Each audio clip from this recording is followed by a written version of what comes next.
오늘 말씀은 사도행전 5장 1절부터 11절입니다.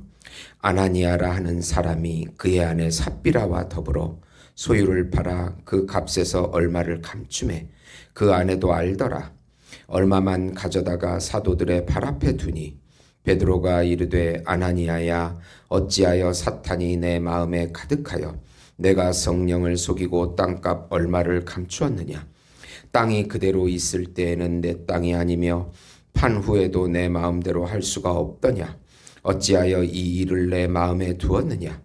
사람에게 거짓말한 것이 아니요 하나님께로다. 아나니아가 이 말을 듣고 엎드려져 혼이 떠나니 이 일을 듣는 사람이 다 크게 두려워하더라.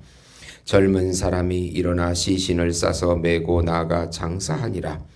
3시간쯤 지나 그의 아내가 그 일어난 일을 알지 못하고 들어오니 베드로가 이르되 그 땅 판값이 이것뿐이냐 내게 말하라 하니 이르되 예 이것뿐이라 하더라.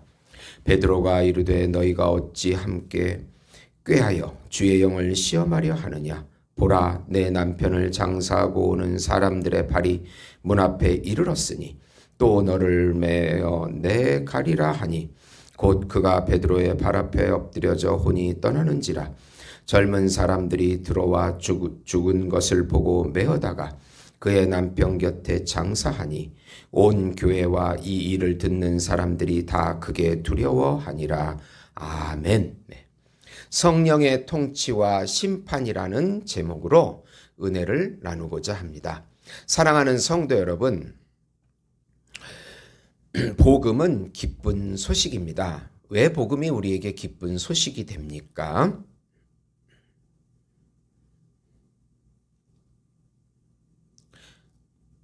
하나님께서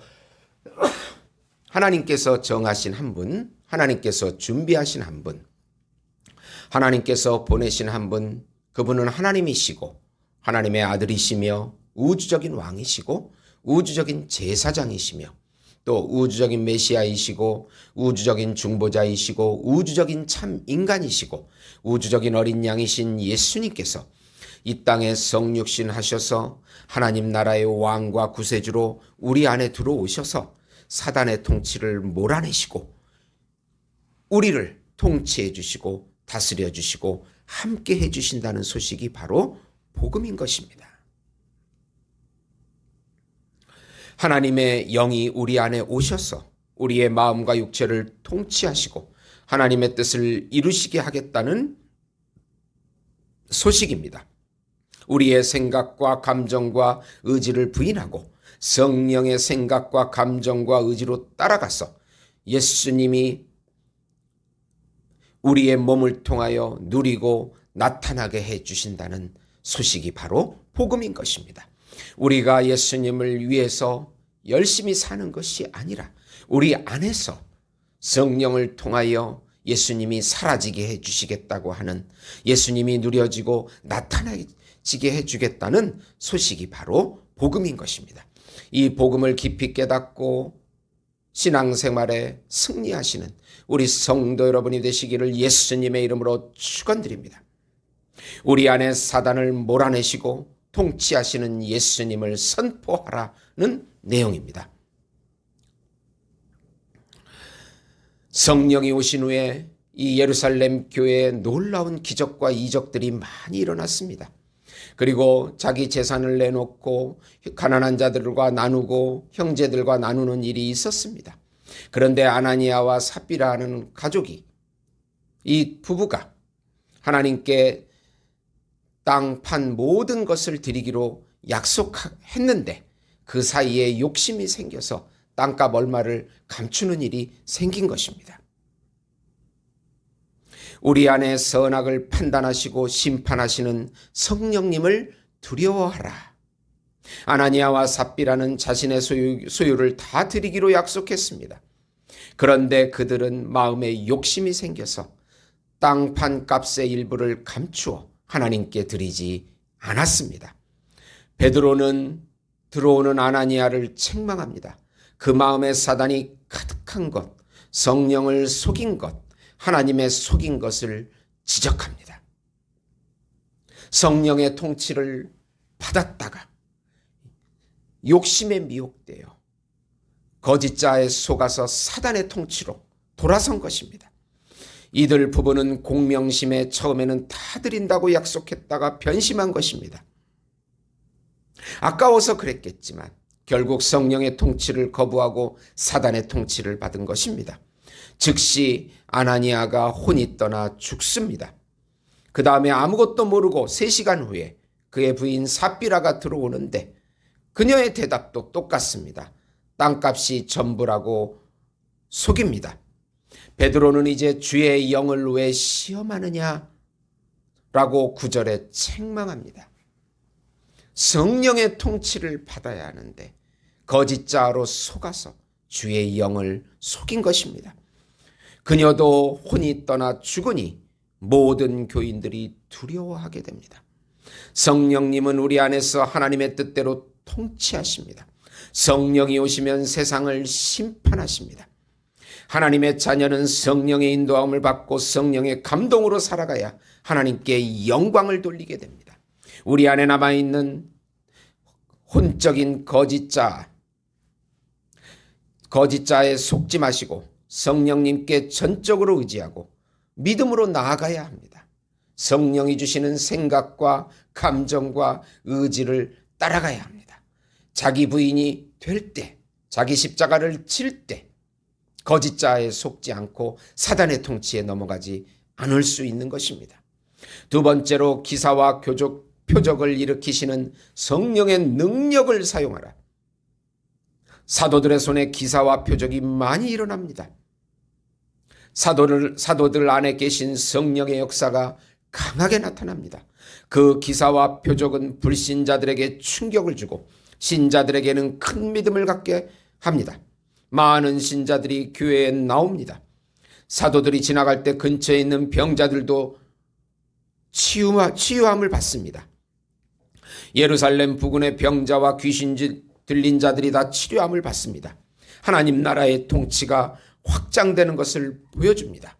사단이 사람들 속에서 떠나가고 성령이 들어오셔서 통치하실 때 거짓자가 사라지고 질병이 떠나가고 예수 이름으로 떠나가고 예수 이름을 부를 때 기적이 일어나고 귀신이 떠나가고 문제가 해결되는 역사가 일어나는 것입니다. 우리 안에 성령께서 존재하십니다. 우리 모두는 예수 이름을 부르면서 성령이 나타나십니다. 우리의 육체가 치료되고 문제가 해결이 됩니다. 우리 안에 있는 성령의 은사를 우리는 사용해야 합니다. 마음껏 부족하고 필요한 곳에 믿음으로 영의 세계에서 상상하면서 실상을 그리면서 선포할 때 이 땅의 실체로 나타나는 기적이 이루어지는 것입니다. 하나님의 통치가 우리의 육체를 치료하시면서 모든 불신자들에게도 충격을 주면서 하나님의 존재가 전파되는 것입니다. 이것이 하나님의 나라의 통치입니다. 세 번째로 환난과 박해에도 하나님 나라의 왕이신 예수님을 선포하라. 사도들이 다시 감옥에 잡혀 갇히지만 천사가 옥문을 열어줍니다. 옥에 있어야 할 사도들이 성전에서 복음을 가르치고 있습니다. 다시 잡아다가 신문합니다. 그러나 사도들은 너희가 죽인 예수를 하나님이 살리시고 이스라엘에게 회개와 죄사함을 주시려고 하나님 나라의 왕으로 삼았다고 31절에 선포합니다. 이스라엘에게 회개함과 죄사함을 주시려고 그를 오른손으로 높이사 임금과 구주로 삼으셨느니라. 왕과 구세주로 삼으셨다고 선포합니다. 제자들도 증인이고 성령도 증인이라고 말합니다. 이들을 죽이려고 할 때 바리새인 중에 가말리알이라고 하는 존경받는 바리새인들이 이것이 인간적인 일이면 스스로 사라질 것이고 하나님의 일이면 우리가 방해하는 일이 되기 때문에 그냥 놓아주자고 합니다. 사도들은 더욱 담대히 예수 이름을 전하고 예수가 그리스도라, 메시아라, 하나님의 아들이라고 가르치고 선포합니다. 우리도 예수님의 통치를 선포해야 합니다. 예수님을 누리고 예수님을 나타내는 삶, 어떤 환경에서도 예수님을 선포하고 전하면 예수님의 증인이 되는 삶을 살아가는 것입니다. 마가복음 8장 38절에 누구든지 이 음란하고 죄 많은 세대에서 나와 내 말을 부끄러워하면 인자도 아버지의 영광으로 거룩한 천사들과 함께 올 때 그 사람을 부끄러워하리라고 말씀합니다. 사랑하는 성도 여러분, 복음은 우리 안에서 성령님이 통치하시는 것입니다. 예수님이 통치하시는 것입니다.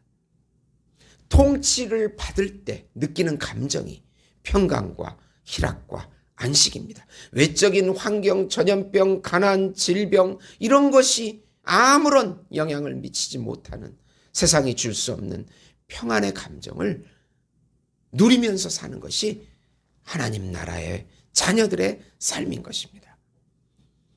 이 하나님의 나라를 마음껏 누리시는 우리 예수목장교회 성도 여러분이 되시기를 예수님의 이름으로 축원드립니다. 성부 하나님께서 우리를 불쌍히 여겨주시고 인도해 주시옵소서.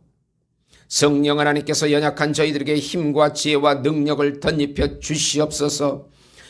성자 예수님께서 우리 죄를 사해 주시고 동행해 주시옵소서. 예수님의 이름으로 기도드리옵나이다. 아멘.